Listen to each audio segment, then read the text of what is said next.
That day when evening came, he said to his disciples, "Let us go over to the other side." Leaving the crowd behind, they took him along just as he was, in the boat. There were also other boats with him.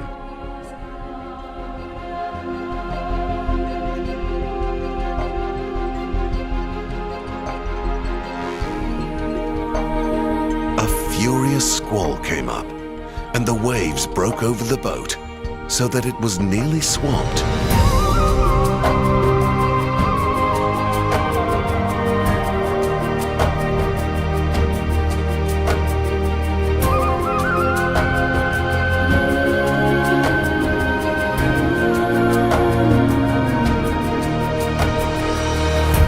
Jesus was in the stern, sleeping on a cushion.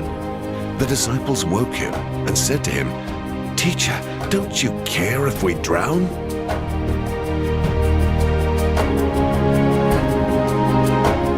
He got up, rebuked the wind, and said to the waves, "Quiet, be still."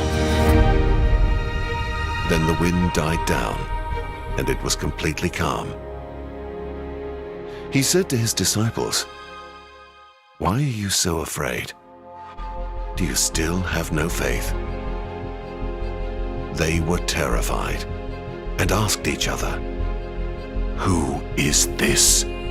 Even the wind and the waves obey him."